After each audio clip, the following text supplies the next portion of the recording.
Straight ahead on News 20 at 5, Florida exceeds any state when it comes to gun permits.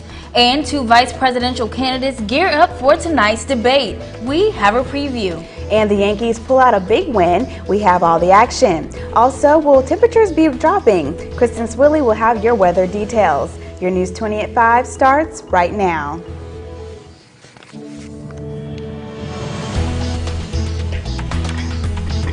From the highest of 7 news in Florida's capital city, covering every corner of the Big Bend. This is the award-winning News 20 at 5 Live. A Tallahassee-based building company is at the center of an investigation involving a garage collapse killing 3 people. Good evening, I'm Ashley Doss. And I'm Olivia Smith. We've now learned that a 3rd construction worker has died. That's tonight's top story.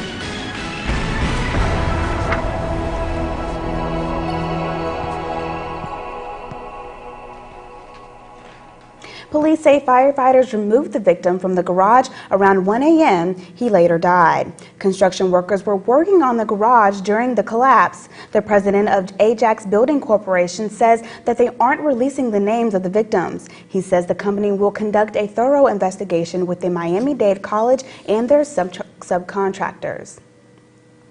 A Gaston County jury recommends the death penalty for the man convicted of killing a Jackson County resident. Police say in December 2010, Marvin Cannon stabbed Zach Morgan at least 30 times in a cornfield. The jury convicted Cannon of first-degree murder. A judge will make the final decision on the penalty. The hearing is set for November 2nd.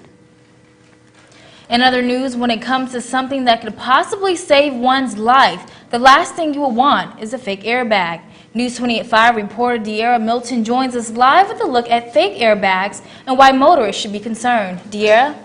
What you think may be a lifesaver in your car may not be during an accident. Counterfeit airbags have become a problem according to the National Highway Traffic Safety Administration. While people are driving their vehicles up and down the highway, the last thing one may suspect is a fake airbag. Officials say that many people are getting just that, and sometimes they won't even deploy.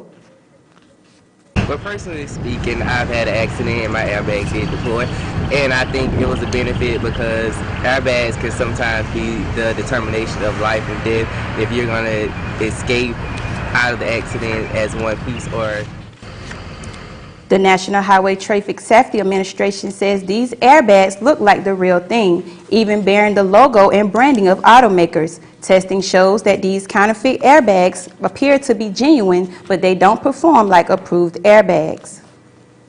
The thought of having a fake airbag that don't possibly deploy during an accident is kind of scary. However, the NHTSA believes that fake airbags only affect a small portion of U.S. vehicles, and those that have been replaced within the last 3 years may be at risk. Live in the studio, I'm De'Ara Milton for News 20 at 5.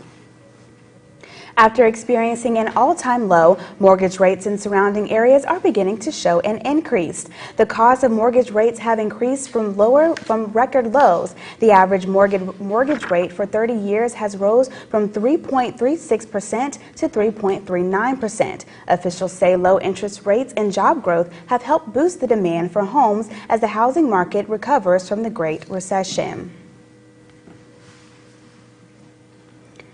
Florida is the first state to exceed 1 million gun permits. With the numbers rising locally, it seems to be a trend. Reporter Alexis Frazier has more with that story. With Florida being the first state to reach 1 million gun permits, it seems as though it is turning into the Wild Wild West. Some residents who are getting a license are doing it for safety reasons. This year alone, there has been a little over 1,800 new applications for concealed weapon permits in Leon County. The owner of Fulmer's Guns and Jewelry, Mark Fulmer, says it doesn't matter about how many guns, but how they are used. You're not supposed to do anything wrong with any of them. So it has more to do not with how many, but how they're used. The guns don't use themselves. people do. According to the Florida Department of Agriculture and Consumer Services Division of Licensing stat report, there has been over 30,000 concealed weapon license applications distributed in the month of September. Sterling Ivey, the press secretary for the department, further explains. And right now we're processing about 12 to 15,000 a month, which means we're getting about 30,000 a month, and we're actually physically issuing a permit to about 12 to 15,000. The Florida Division of Licensing put out safety tips such as firearm owners must always remember that a firearm may protect a life, but it can also be a deadly threat. In Chapter 790 of the Florida State Statutes, it states laws dealing with weapons and firearms. For more info, go to the website at leg.state.fl.us. Alexis Frazier, News 20 at 5.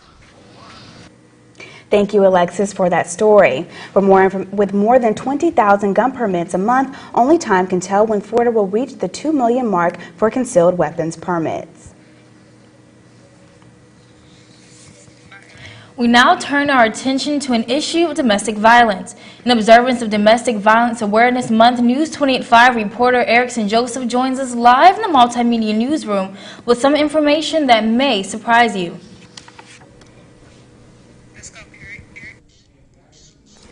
It is reported that domestic violence is the leading cause of injury to women, more than car accidents and rapes combined.